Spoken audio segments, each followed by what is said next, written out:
하나님의 말씀 함께 보겠습니다. 고린도후서 8장 1절 말씀부터 15절 말씀입니다. 고린도후서 8장 1절 말씀부터 함께 합독을 하겠습니다. 형제 자매 여러분, 우리는 하나님께서 마게도니아 여러 교회에 베풀어 주신 은혜를 여러분에게 알리려고 합니다. 그들은 큰 환난의 시련을 겪으면서도 기쁨이 넘치고 극심한 가난에 쪼들리면서도 넉넉한 마음으로 남에게 베풀었습니다.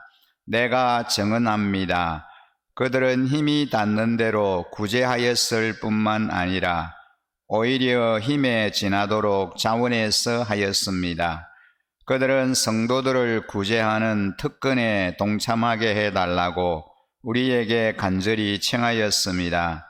그들은 우리가 기대한 이상으로 하나님의 뜻을 따라서 먼저 자신들을 주님께 바치고 우리에게 바쳤습니다.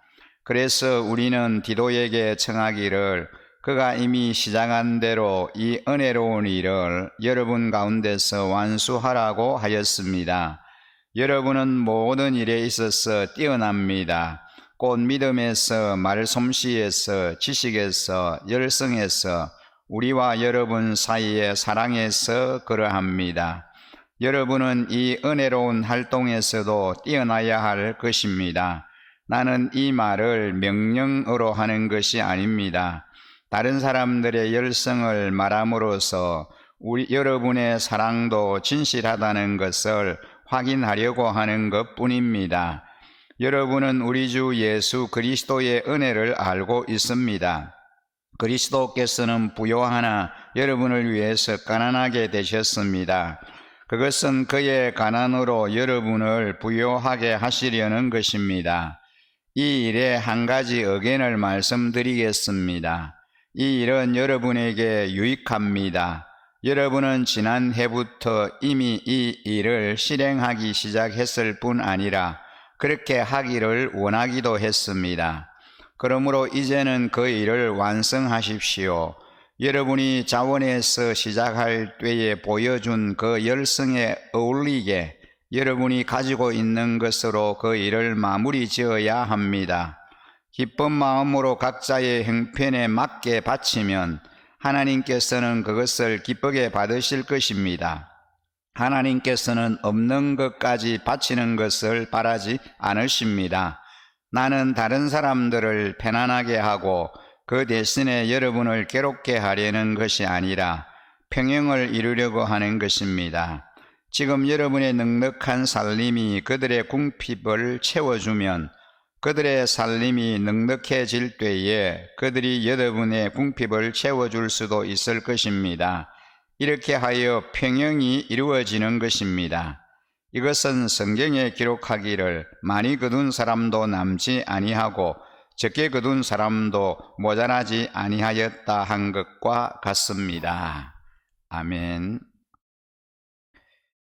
오늘 우리가 함께 읽은 이 본문을 중심으로 너희가 부요하도록 이라는 제목으로 말씀을 함께 나누고 싶습니다. 바울 사도는 고린도후서 1장에서 7장까지 말씀을 통해서 자신의 사도적 정통성에 대해서 의심과 오해를 가지고 있던 고린도 교회의 성도들을 향해서 자신에게 주어진 사도로서의 정당한 소명을 강력한 논정으로 변호해 왔습니다. 그리고 오늘 이제 고린도후서 8장에 보면 이를 통해서 확보된 자신의 사도적 정통성을 가지고 고린도 교회 성도들을 향해서 기근과 핍박으로 궁핍에 시달리고 있던 예루살렘 교회 교인을 위한 그 구제 헌금에 동참할 것을 권면하고 있습니다. 특별히 오늘 본문 말씀에 보면 연보, 헌금이라는 그 용어가 등장합니다. 이 연보는 헌금의 한 종류라고 말할 수 있습니다. 이를 통해서 오늘 본문의 말씀은 예루살렘 교인을 위한 구제 헌금을 건면하는 이 바울의 건면을 통해서 하나님께서 기뻐하시는 이 연보는 어떤 연보인지를 우리가 함께 좀 나누고 싶습니다. 세 가지로 우리가 살펴볼 수 있는데, 첫째는 기쁨으로 드리는 연보입니다. 우리가 읽은 고린도후서 8장 1절에 2절 말씀을 보면 형제 자매 여러분, 바울의 편지를 받는 원독자인 고린도에 살고 있는 그 성도들을 향하여 형제 자매 여러분이라고 그렇게 부릅니다. 우리는 하나님께서 마게도니아 여러 교회에 베풀어 주신 은혜를 여러분에게 알리려고 합니다. 그들은 큰 환난의 시련을 겪으면서도 기쁨이 넘치고 극심한 가난에 쪼달리면서도 넉넉한 마음으로 남에게 베풀었습니다 라고 합니다. 바로 환난의 많은 시련 가운데서도, 극심한 가난 가운데서도 하나님의 은혜에 감사해서 기쁨으로 드리는 이 연보가 하나님께서 기뻐하시는 연보다라는 겁니다.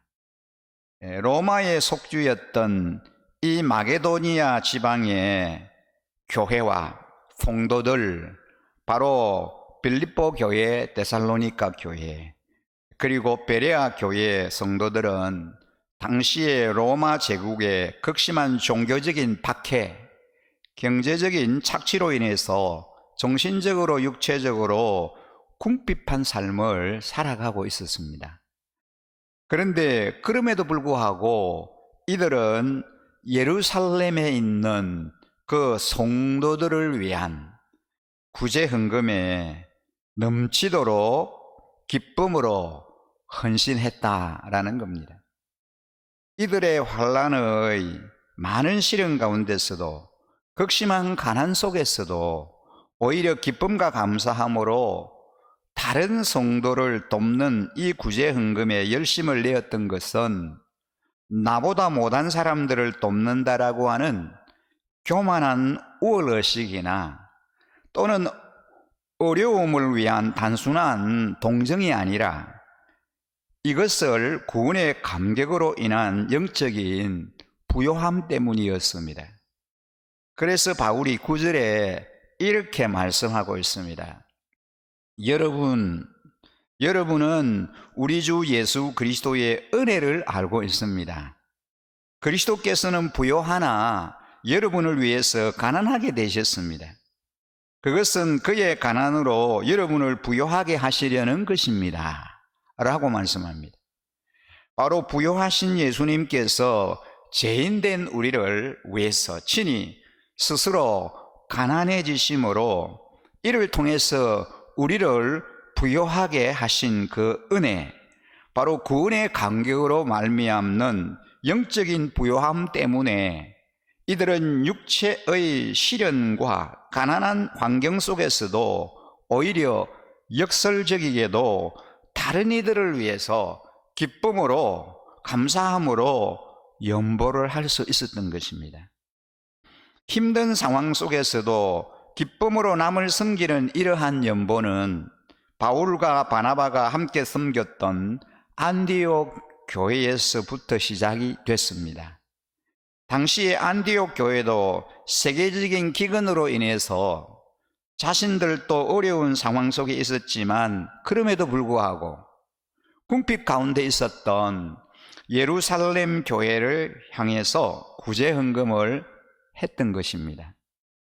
왜냐하면 이들에게는 자신도 힘들지만 그러나 육체적 시련을 능가하고 가난한 환경을 초월할 만큼의 더 크고 놀라운 구원의 기쁨과 구원의 감사함이 그들에게 넘쳐나기 때문입니다.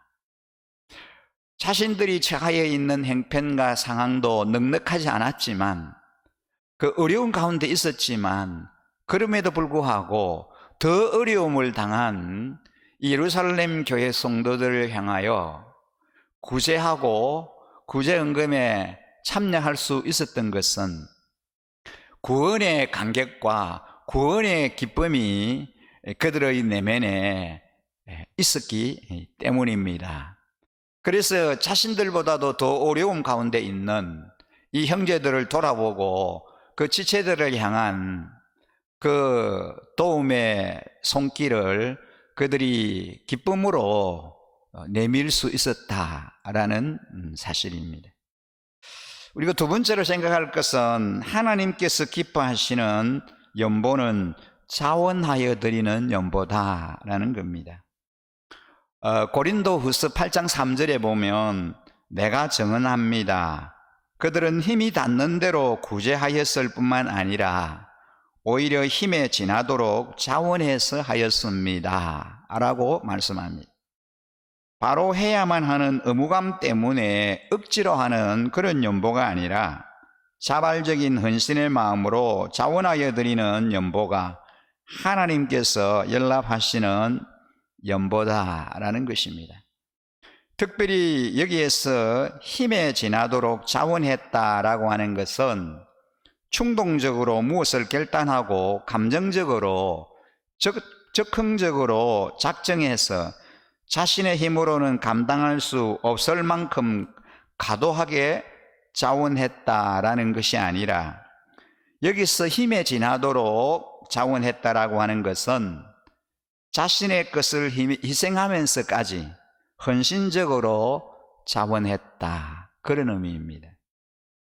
하나님께서는 우리에게 강요된 헌신을 요구하시는 것이 아닙니다. 언제나 자원하여 드리는 자발적인 헌신을 기대하시고 또 그것을 통해서 일하시는 분이십니다. 그래서 하나님은 자발적으로 우리의 마음의 문을 열 때까지 오랫동안 기다리시는 분이십니다. 바로 하나님은 우리의 창조자이시고 우리의 주권자이심에도 불구하고 우리에게 강압적으로 행하지 아니하시고 우리가 자원해서 마음의 문을 열기까지 오랜 시간 동안 우리를 기다리시고 또 기다리시는 분이시다라는 것이죠. 마지막으로 우리가 또 생각해 볼 수 있는 것은 하나님께서 기뻐하시는 연보는 삶으로 드리는 연보다라는 것입니다. 고린도후서 8장 5절 말씀을 보면 그들은 우리가 기대한 이상으로 하나님의 뜻을 따라서 먼저 자신들을 주님께 바치고 우리에게 바쳤습니다 라는 말씀을 보게 됩니다. 물질을 드리는 것에 앞서서 자신의 삶을 드리는 것이 하나님께서 연락하시는 연보다라는 것입니다. 물질을 드리는 것보다 먼저 삶을 드려야 한다는 것은 성경에 기록된 최초의 예배, 가인과 아벨의 예배에서부터 분명히 드러나고 있습니다. 바로 하나님께서 받으신 것은 아벨과 그의 제물, 즉 아벨의 삶을 먼저 받으시고 그와 더불어서 그가 가지고 온 제물도 함께 받으셨다라는 것이죠. 뿐만 아니라 우리의 삶도 하나님 앞에 산제사로 올려드리는 온전한 예배의 삶이 되지 않는다면 우리가 드리는 그 어떤 연보도 하나님 앞에 올바른 연보가 될 수 없다는 것을 우리에게 교훈해 줍니다. 왜냐하면 이 연보의 핵심은 액수가 아니라 우리의 진실된 마음이기 때문입니다. 오늘 예루살렘 교회를 위한 이제 이 구제 헌금을 요청하는 사도 바울의 근면의 말씀을 통해서 하나님께서 기뻐하시는 연보는 어떤 연보인지를 세 가지로 우리가 함께 묵상했습니다. 바로 이웃을 위한 구제 헌금의 연보는 먼저는 기쁨과 감사의 마음으로, 또한 억지로 드리는 것이 아니라 자원하는 마음으로, 뿐만 아니라 정직한 물질을 진실된 마음으로 드려야 한다라는 말씀입니다. 사랑하는 우리 성도님 여러분, 저와 모두가 이 말씀을 기억하시고 나의 수입에는 하나님의 몫이 있고 나의 몫이 있을 뿐 아니라 나의 수입 가운데는 이웃의 몫이 있음을 기억하고, 특별히 이웃의 몫을 이웃을 위해서 올바르게 사용함으로 하나님께서 받은 사명을 세상에 흘러보내는 진정한 축복의 통로로 아름다운 삶 살아가시기를 주님의 이름으로 간절히 축복합니다. 함께 기도드리겠습니다. 성경은 우리가 물질의 청직이라고 말씀합니다. 내게 있는 것을 내 것이라고 생각하고 내가 물질의 주인이라고 생각하며 살아온 우리의 모습들을 내려놓고 내 수입에는 하나님께 드려야 할 하나님의 몫이 있고 가족들과 자녀들과 미래를 위해 써야 할 나의 몫이 있을 뿐 아니라 나의 수입에는 이웃의 몫이 있다고 성경이 말씀하십니다.